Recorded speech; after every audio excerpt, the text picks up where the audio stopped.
forget. This is my ingredient for my flexible corn pudding.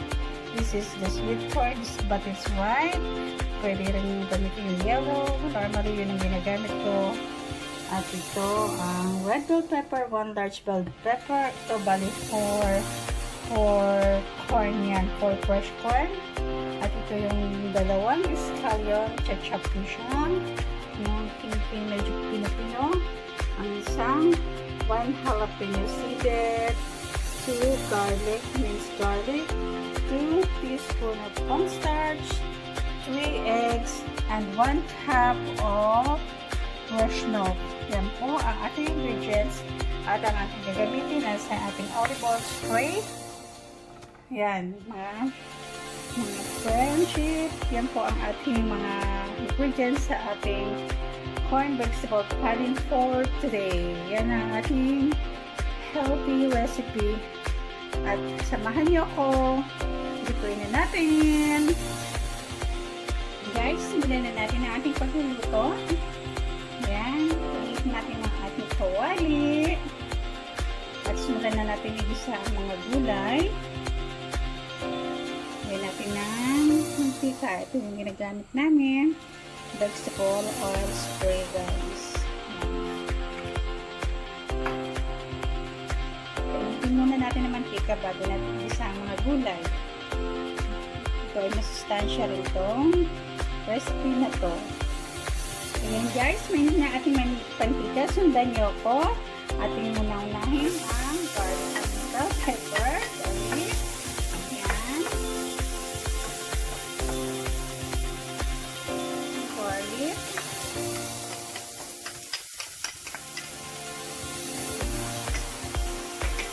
Ang jalapeno o yung sigang sa ating kawali.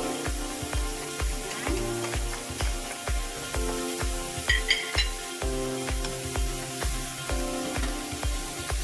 Ang scallion. Dalawang scallion sila. Ketchup mo lang.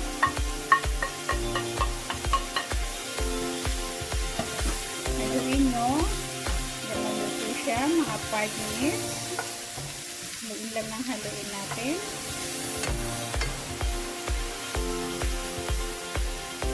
Ayan.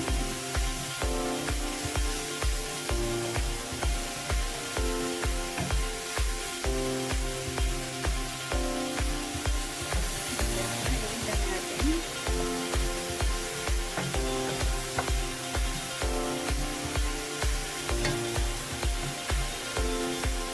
Haluin ng 5 minutes hanggang sa malambot na yung bell pepper. Haluin lang natin guys. Haluin hanggang siya ay magluto. Malambot na yung ating bell pepper.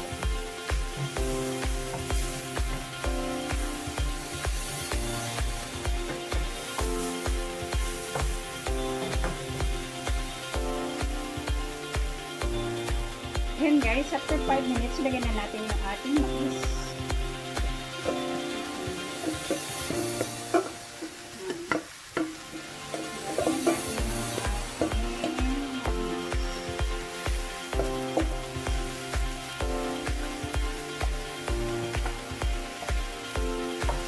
Haluin din siya guys hanggang magluto na rin mga 5 minutes.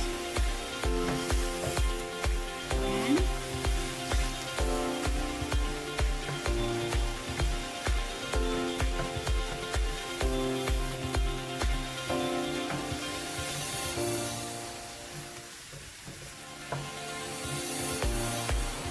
Haluin lang para magpantay sila.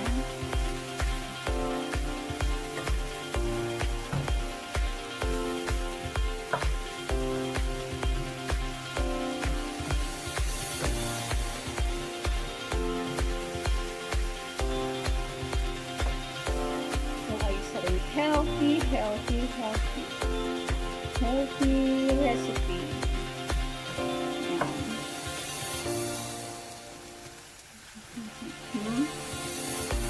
Tayo natin na maluto yung mais.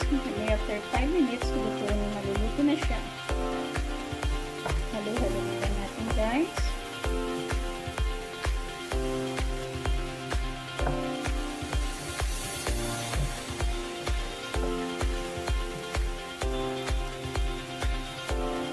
Usually guys, ginagamit namin mais yung dilaw is biglain ito yung dumating sa orders namin. So this is first, tatry namin itong white na to. Siguro masarap din naman ito. It's healthy since pareho ng mais. So try natin ito. Corn flexible pudding using white corn.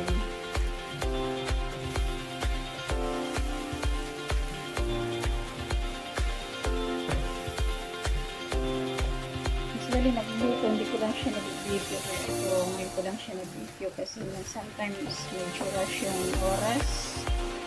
Kulang sa oras kayo ito siya.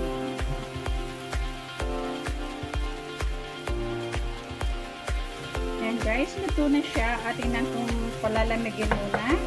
Ano natin siya under the pan. Bago natin siya mix. Gawin sa mixture ng egg at cornstarch at milk. Kaya hahamagin ko na siya. Palalamigin ko siya guys under the pan.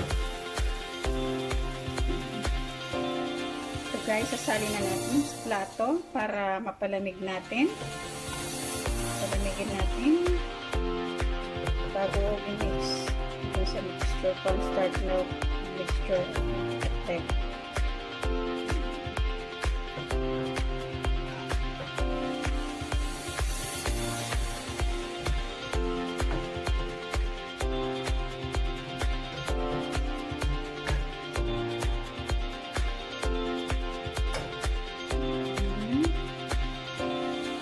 Ayan guys, habang pinalalamig natin yung ating corn, yung mix, ating gulay, ating mix vegetable na corn, ating gawin na natin ang ating cornstarch mixture. Ito yung 1 cup of fresh milk. At lalagay natin yung egg, 2 egg whites, at isang isang 1 large egg. Mix natin. Mix natin siya. Ayan guys. Ulitin ko lang, 1 cup fresh milk, 2 egg whites at 1 large egg at 2 teaspoon of cornstarch guys.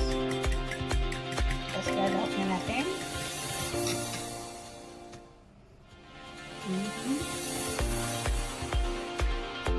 Mix pa natin guys.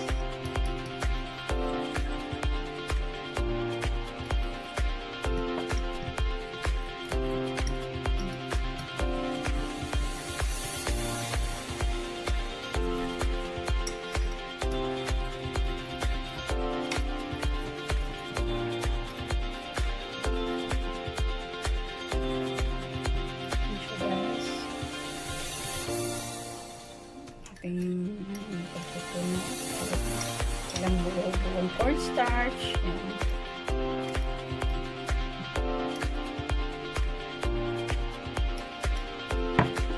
Ayan guys, hintayin na natin hanggang malamig na yung ating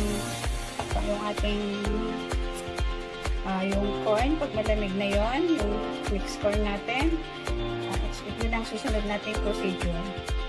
Guys, nakahanda na. Paglalagyan natin, dito natin i-bit natin lalagay kasi i-bake natin. Napainit ko na habang pinalalamig ko at habang nagluluto ako guys, pinapainit ko na yung oven. Initin nyo ng 350 Fahrenheit guys. Habang nagluluto kayo para ready na siya. Yan. So then guys, antay lang natin na lumamig ang ating corn. Guys, isasalin natin muli dito ang ating corn mixture kasi ilalagay ko na yung milk cornstarch mixture bago ko ilagay sa aking baking dish.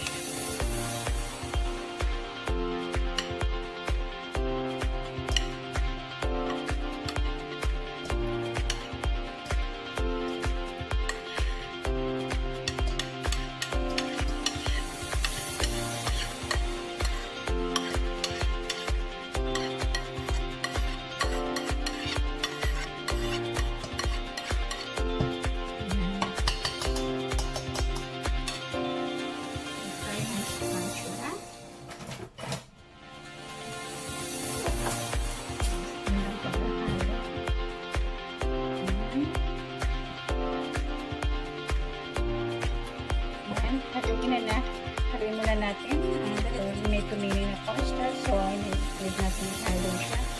Halo lang. Bago natin ibuhos. Ayan.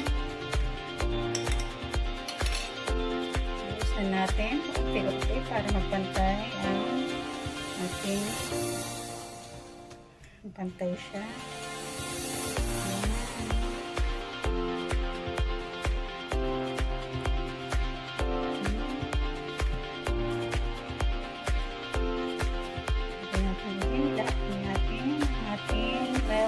Egg cornstarch mixture. Guys, optional pala kasi kami hindi kami naglalagay ng asin at paminta. Kayo, pwede nyo lagyan kung ilang kayo bawal sa inyo.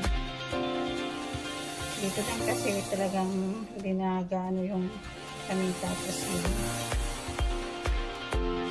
kaya kung silang gusto nyo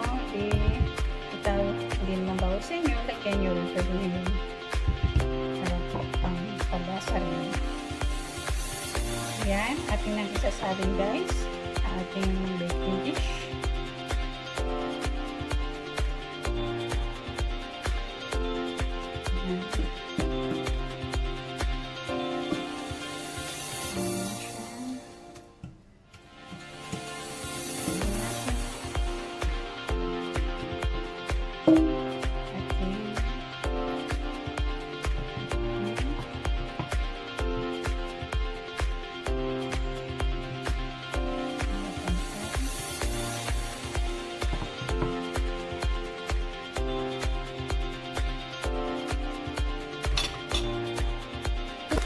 Sorry.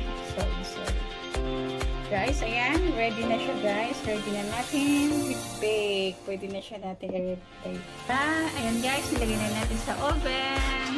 Ayan. Natin siya ng 30 minutes. At hanggang sa yung knife ay malinis na pag-angat. Okay guys. Wait natin siyang maluto.